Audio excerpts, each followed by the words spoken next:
नमस्कार दोस्तों, आप देख रहे हैं रिपोर्टर आनंद। वक्त है जिले की दिन भर की बड़ी खबरों का। लेकिन अगर अभी तक आपने हमारे चैनल को सब्सक्राइब नहीं किया है तो दोस्तों प्लीज़ चैनल को सब्सक्राइब जरूर करें। खबर अगर आप फेसबुक पर देख रहे हैं तो पेज को जरूर लाइक करें। साथ ही साथ दोस्तों आपको बताना चाहूँगा, मैंने अपना ब्लॉग चैनल बनाया है आनंद शुक्ला ऑफिशियल के नाम से।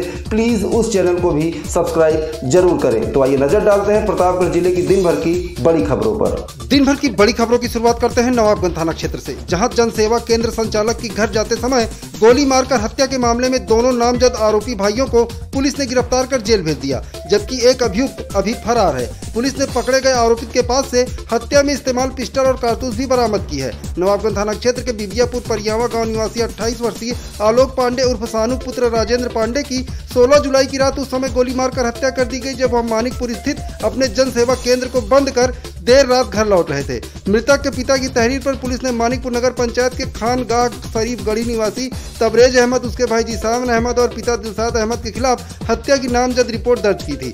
घटना के बाद इलाकाई लोगों में खासा आक्रोश था, जिसके बाद पुलिस ने छापेमारी कर तबरेज और जिसान को गिरफ्तार कर लिया, जबकि दिलशाद फरार है। पुलिस ने एक पिस्टल, 32 बोर मैगजीन, 3 कारतूस 32 बोर के बरामद किए। एक घटना नवाबगंज थाना क्षेत्र में आज से 2-3 दिन पहले हुई थी, 16 तारीख की रात में, जिसमें एक व्यक्ति आलोक पांडे उसकी हत्या की गई थी, जिसमें मौके पर घटनास्थल पर पुलिस बल गया था, अधिकारीगण भी गए थे, हम सभी लोग, और छानबीन की गई थी और सभी परिजनों से वार्ता की गई थी। उन्होंने ये बताया था कि उनका लड़का जनसेवा केंद्र चलाता है मानिकपुर कस्बे में, जो कि सही भी है, और पड़ोस में जनसेवा केंद्र चलाने वाले एक अन्य व्यक्ति से उसका वाद विवाद हुआ था।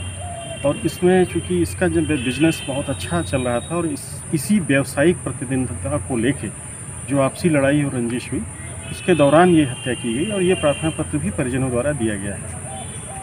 जहाँ तक जो प्रश्न आप पूछ रहे हैं, ऐसा कोई तथ्य अब तक की जांच और विवेचना से सामने नहीं आया है, ना ही किसी व्यक्ति द्वारा, ना ही किसी परिजन द्वारा, परिवार के किसी भी सदस्य द्वारा ऐसा कोई तथ्य बताया गया है। प्रार्थना पत्र जो दिया गया था उनके पिता के द्वारा दिया गया है, मृतक के फादर के द्वारा, तो उसी के आधार पर अभियोग पंजीकृत किया गया और उसमें से 2 मुख्य अभियुक्त गिरफ्तार भी कर लिए गए हैं और उनसे भी पूछताछ की गई है। ऐसा कोई तथ्य नहीं आया, उन्होंने भी अपने व्यावसायिक प्रतिद्वंद्विता के चलते इस कृत्य को कारित करना बताया और हत्या में प्रयुक्त जो हथियार है वो भी बरामद कर लिया गया।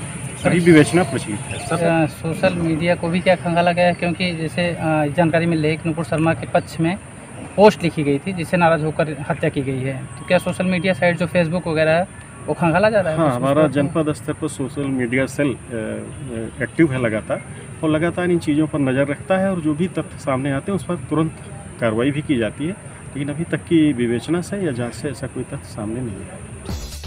अगली खबर फतनपुर थाना क्षेत्र से है, जहां बंद रेलवे क्रॉसिंग पार कर रहे बाइक सवार अधेड़ की ट्रेन की चपेट में आने से मौत हो गई, जबकि साथ रही उसकी भांजी सुरक्षित है। मौत की सूचना मिलते ही घर में कोहराम मच गया। सूचना पर पहुंची जीआरपी ने 100 कब्जे में लेकर पोस्टमार्टम के लिए भेज दिया। प्रयागराज जनपद के बहरिया थाना क्षेत्र के नेवादा गांव का रहने वाला भोलानाथ चौहान फतनपुर थाना क्षेत्र के सुरमा मिश्रपुर गांव निवासी अपनी बहनोई जनार्दन सिंह के यहाँ आया था। इनकी बहन का पड़ोसियों से कुछ विवाद है। पुलिस ने विवाद में शामिल दोनों पक्ष को बुधवार को थाने पर बुलाया था। भोलानाथ अपने भांजी रोशनी को बाइक पर बैठाकर फतनपुर थाने जा रहा था। जैसे ही वह गौरा रेलवे फाटक के समीप पहुंचा, वह रेलवे फाटक बंद था। इसके बावजूद भोलानाथ ने पहले रोशनी को पैदल रेलवे लाइन पार करा दिया। इसके बाद खुद बाइक लेकर रेल लाइन पार करने की कोशिश करने लगा। तभी लखनऊ की तरफ से आ रही इंटरसिटी ट्रेन की चपेट में आ गया और उसकी मौके पर ही मौत हो गई। साथ रही भांजी की सूचना पर परिजन पहुंचे और मौके पर चीख पुकार मच गई।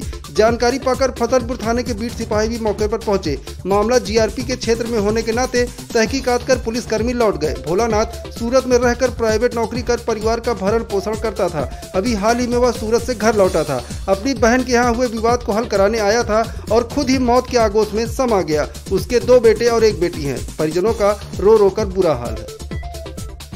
अगली खबर हथगों थाना क्षेत्र से है, जहां ग्रामीणों ने एक चोर को पकड़कर जमकर पीटा। पंचायत भवन में चोरी कर रहा बदमाश ग्रामीणों के हत्थे चढ़ गया, जबकि उसके 3 अन्य साथी अंधेरे का फायदा उठाकर भाग निकले। हथगों थाना क्षेत्र के पूरे नोहर सिंह का पुरवा में बीती रात ग्रामीणों ने एक चोर को दबोच लिया। चोरों का ये गिरोह पंचायत भवन में चोरी की नीयत से घुसा था। आहट पाकर दबे पांव पहुंचे गाँव वालों ने एक चोर को रंगे हाथ पकड़ लिया, जबकि उसके 3 अन्य साथी अंधेरे का फायदा उठाकर भाग निकले। इसके बाद गाँव वालों ने चोर को जमकर पीटा और पुलिस को सूचना दी। मौके पर पहुंची पुलिस ने चोर को हिरासत में ले लिया। पकड़ा गया चोर हथगों थाना क्षेत्र के मोहद्दी नगर का बताया जा रहा है।